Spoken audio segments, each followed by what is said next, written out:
नमस्कार, स्वागत है सभी भाई बहनों का हमारी आज की सच्ची खबरों में। तो बहनों, जैसा कि आप सभी को पता है कि यानी ग्रेजुएटी के लिए कोर्ट का आदेश हो चुका है, हाई कोर्ट का। अब हाई कोर्ट का आदेश सरकार मानेगी या नहीं मानेगी, जो भी होगा आपके सामने होगा। अब मैं आपको जो केस की रिट याचिका नंबर पड़ा हुआ है उसको दिखाना चाहूँगी, किस डेट में कैसे क्या होगा। और देखिए, अगर यहाँ से काम नहीं होता है तो सुप्रीम कोर्ट जाने की तैयारी चल रही है। सबसे पहले कहना चाहूँगी मैं, जिन भाई बहनों की जो समस्या पोस्टर ट्रैकर पर आ रही है कि उनकी प्रेजेंट नहीं लगाई जा रही है, कोई भी समस्या है तो वीडियो बना करके हमने डाल दी है, जा करके अपना देख लें, तभी आपकी समस्या का समाधान होगा, चाहे वो किसी भी राज्य से क्यों ना हो। तो देखिए, केस रिट ये नंबर यानी 5429/2023 याची महिला, यानी किसने ये याचिका डाली थी, उनका नाम है ये महिला आंगनवाड़ी कर्मचारी संघ थ्रू इसकी बाराबंकी अध्यक्ष श्रीमती मनीषा कन्नौजिया, इन्होंने ये रिट डाली थी। ठीक है।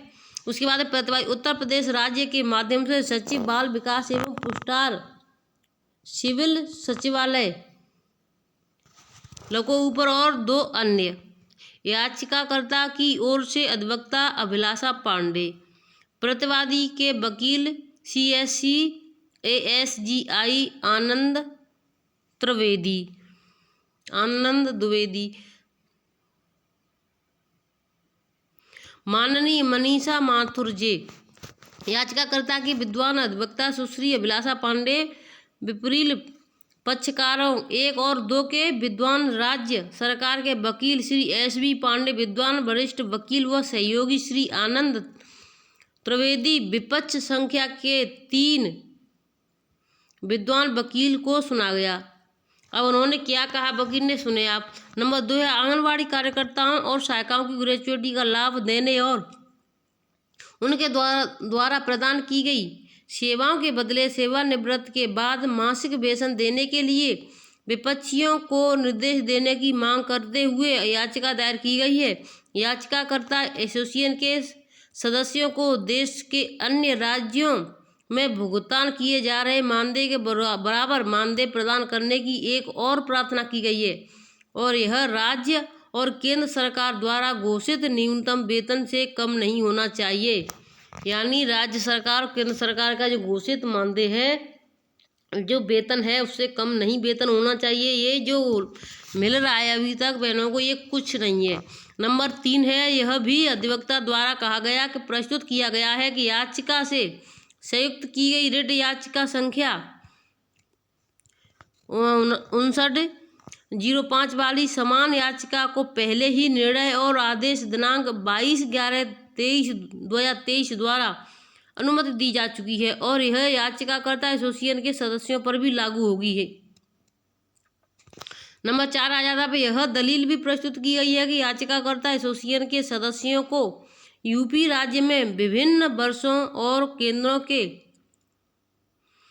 केंद्रों में आंगनवाड़ी कार्यकर्ता सहायिका के रूप में नियुक्त किया गया था, और उनमें से कुछ सेवानिवृत्त हो गई, यानी कि रिटायर हो चुकी हैं, जब कुछ अन्य राज्य आज तक ऐसे ही कार्यरत हैं, लेकिन ऐसे सदस्यों को मानदेय का भुगतान किया जा रहा है।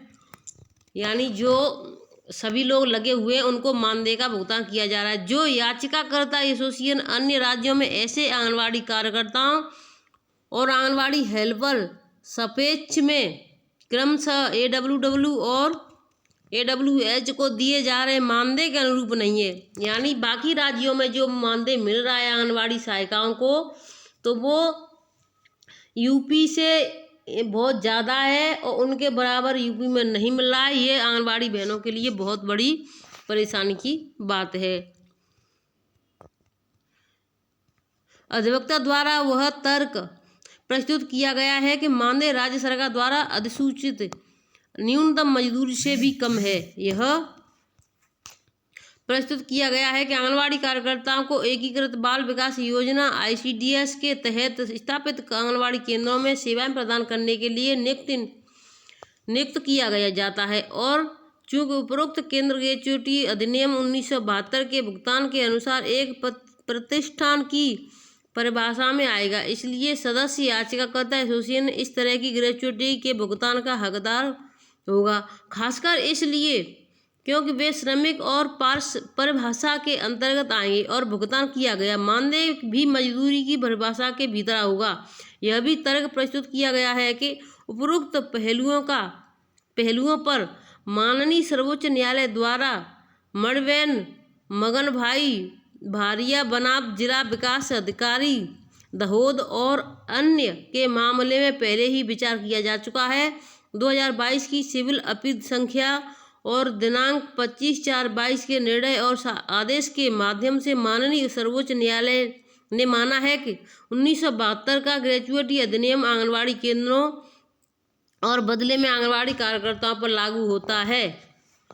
यानी 1972 में जो था वो भी आंगनबाड़ी और सहायिकाओं पर लागू होता है। नंबर 5 आ जाता है माननीय सर्वोच्च न्यायालय। जो बहनें बीच में छोड़ करके ना जाएं, क्योंकि जो आपकी ही जानकारी के लिए वीडियो बना रहे हैं हम, आपको भी जानकारी होनी चाहिए हर चीज़ की कि इसमें कैसे क्या हो रहा है, जिससे कि आपसे कोई पूछे तो आपको भी जानकारी होनी चाहिए कि हाँ हमने ये चीज़ देखी थी, हमें पता है। क्योंकि जब तक हम कुछ जानेंगे नहीं तब तक हमें कुछ नहीं पता चलेगा।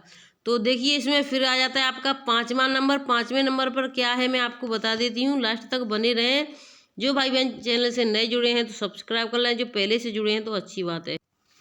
तो माननीय सर्वोच्च न्यायालय द्वारा दिए गए कानून के उपरोक्त प्रस्ताव पर विवाद न करते हुए सरकारी पक्षों के विद्वान वकील ने इस आशय का अंतर निकाला है कि मड़वैन मगनभाई भारिया सुप्रा के मामले में माननीय सर्वोच्च न्यायालय ने कहा था कि वर्ष 2013 में गुजरात राज्य द्वारा बनाए गए नियमों पर विचार करते हुए निर्णय पारित किया गया था, जबकि यूपी में आंगनबाड़ी कार्यकर्ताओं सहायिकाओं की सेवाओं के नियमित करने वाले ऐसे कोई नियम नहीं है। हालांकि विद्वान राज्य वकील ने उक्त कथन प्रस्तुत करने के लिए दिनांक 21/3/23 के सरकारी आदेश की ओर ध्यान आकर्षित किया अभी ऐसे व्यक्तियों पर सरकारी आदेश लागू होता है और वहीं यूपी में आंगनबाड़ी की सेवा शर्तों को नियंत्रित करता है। नंबर 6 आ जाता है आपका पक्षों के विद्वान वकील द्वारा दी गई दलीलों पर विचार करने और रिकॉर्ड पर मौजूद सामग्री का अवलोकन करने पर विशेष रूप से कर्नाटक राज्य और अन्य बनाम अमीरवी और अन्य के मामले में माननीय सर्वोच्च न्यायालय द्वारा दिए गए फैसले 2007-11 SCC 681 में रिपोर्ट किए गए। यह स्पष्ट है कि पूर्वोक्त अधिनियम के तहत कवर किए जाने वाले आंगनबाड़ी कार्यकर्ताओं और आंगनबाड़ी सहायिकाओं के पहलू पर माननीय सर्वोच्च न्यायालय के अमीरवी सुप्रिया के मामले में विचार किया था, लेकिन इसके बाद मणिबेन के फैसले में उक्त निर्णय को दरकिनार कर दिया गया है।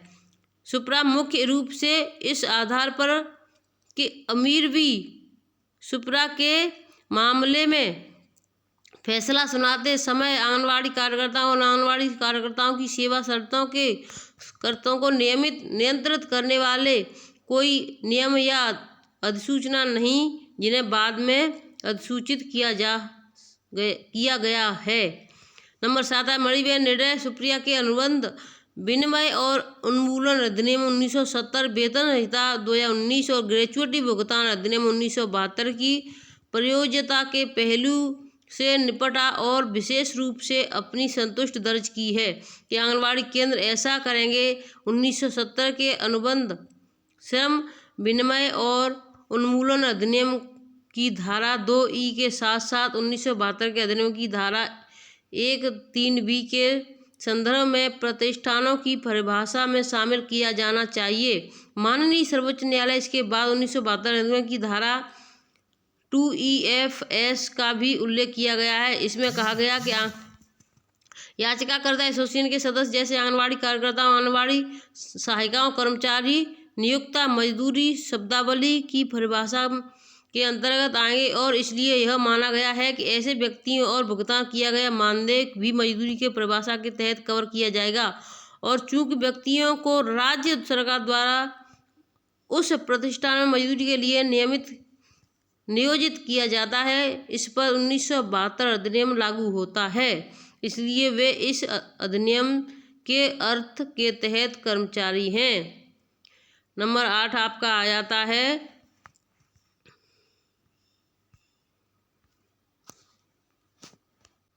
यह भी माना गया है कि 1972 का अधिनियम आंगनबाड़ी केंद्रों और कार्यकर्ताओं को सहायिकाओं पर लागू होगा।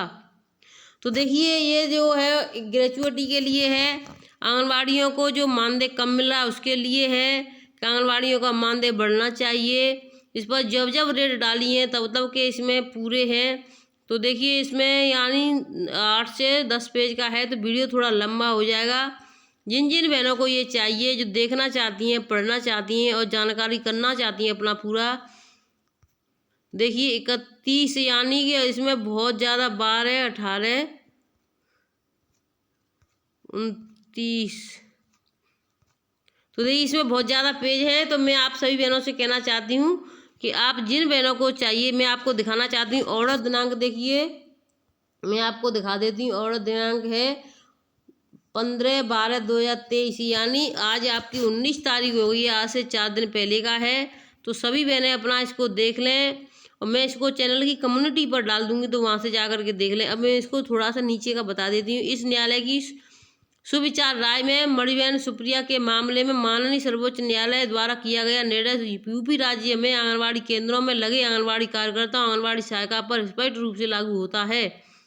माननीय उच्चतम द्वारा मणिबेन मगन भाई भारिया सुप्रा के मामले में माननीय सर्वोच्च न्यायालय द्वारा दिए गए फैसले में मद्देनजर और भारत के संविधान के अनुच्छेद 226 के तहत असाधारण शक्ति का प्रयोग करते हुए सभी प्रतिपक्षियों को सामूहिक रूप में ग्रेचुइटी के भुगतान का लाभ बढ़ाने का निर्णय दिया जाता है। यह आदेश दिया जाता है कि ग्रेचुइटी अधिनियम 1972 के तहत सभी आंगनबाड़ी कार्यकर्ता आंगनबाड़ी सहायिकाओं को इस आदेश की प्रमाणित प्रति संबंधित अधिकारी के समक्ष प्रस्तुत करने की तारीख से 4 महीने की अवधि के भीतर दी जाएगी। यानी जैसे कोई रिटायरमेंट हो गई तो उसकी यानी डेट उसको दे दी जाएगी अधिकारियों को, उसके 4 महीने के बाद उसको ये यानी 4 महीने तक ये मिल जाना चाहिए। ऐसा नहीं कि तुरंत आपको मिल जाए, 4 महीने के अंदर आपको ये ग्रेचुइटी का लाभ मिलेगा। जिसे एक मुश्त राशि कहते हैं, जैसे कि 1 लाख 2 लाख 4 लाख जो भी सरकार देना चाहे तो वो सरकार को देना होगा। ये आदेश हो चुके हैं। अगर इसको भी मान नहीं करेंगे तो आपको सभी भाई बहनों को सहयोग करना होगा और सुप्रीम कोर्ट में जाना होगा। इसके लिए भी सभी बहनों पैसे जमा किए जा रहे हैं। आप चाहें तो वहाँ पर जाकर अपना जमा कर दें, जिससे जो भी बन पड़े। धन्यवाद।